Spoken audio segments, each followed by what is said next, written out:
কিরে আয় কই যামু? কই যাবো? ওই বেটা তুই না কইলি শনিবার আম করে নিয়ে খাওয়াবি। ভুলে গেছিস কি রে মামা? কইছিলাম তো মামা, এখন তো আমি কাজে।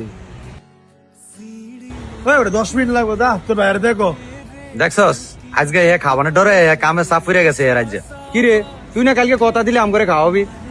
ভাই কইছিলাম তো, এখন কাজ থেকে কেমনে যাই কোন? ভাইয়ে ডাক দিব।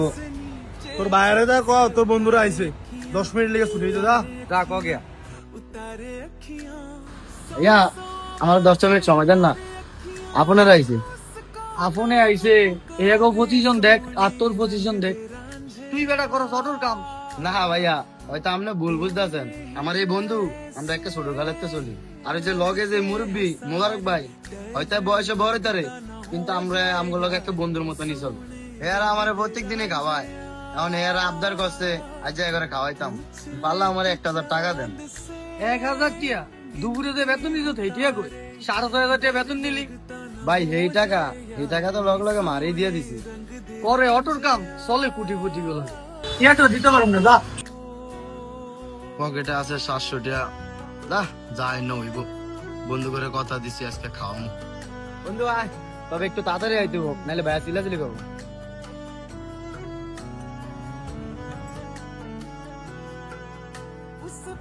কি খাওয়াবি মামা? যা মন চাই খা, সমস্যা নাই।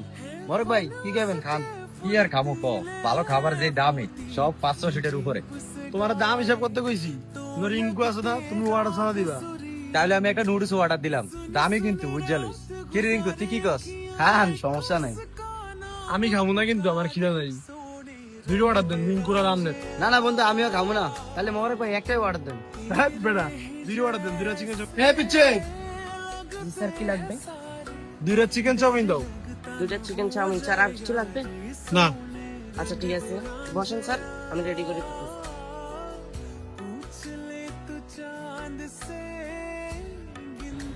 আল্লাহ রিঙ্কুরে বাস হোক। হ্যাঁ এই দামে দামি হওয়া ঠিক হইলো। তুই যদি অনেক একটা আস্তা খাসিও খাইতে চাস উনি রিঙ্কু তোর খাওয়াবো।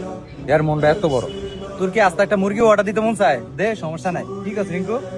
কিরে রিঙ্কু কি কয়? তাহলে বিলটা এই পিচি। জি স্যার। আমাকে বিলটা নিয়ে আসো তো। স্যার বিল তো দেওয়া হয়ে গেছে। বিল দেওয়া হয়ে গেছে? হ্যাঁ দিয়ে দিছে রে। শোন, আমরা তোর বন্ধু, তোর চেহারা দেখে যদি তোর ভিতরের অবস্থা না বুঝতে পারি, তাহলে আর বন্ধু এলাম কেন? তোর লগে আমরা এই ছোটকাল থেকে চলাফেরা করি, আমরা স্বার্থবাজ বন্ধু না। তবে আমি এটাও বিশ্বাস করি, তুই হয়তো টাকা পয়সা দিয়ে আম করে হেল্প করতে পারবি না, তবে রে 2টা 4টা 5টা মতো যদি তোর ফোন দেই, বিপদে দৌড়িয়ে আসবি। এদের বিশ্বাস করি তোর লাগে চলাফেরা করি, আর এটাই মনে হয় বন্ধুত্ব। আয় বেটা, টাকা পয়সা দিয়ে কি জন দেবো কিও? বন্ধুত্বের মাঝে কখনো অর্থ আনতে নেই, অর্থ তো সাময়িক। ওই যে কথায় আছে না, একটা বই 100টা বন্ধুর সমান, কিন্তু একটা ভালো বন্ধু পুরো একটি লাইব্রেরির সমান।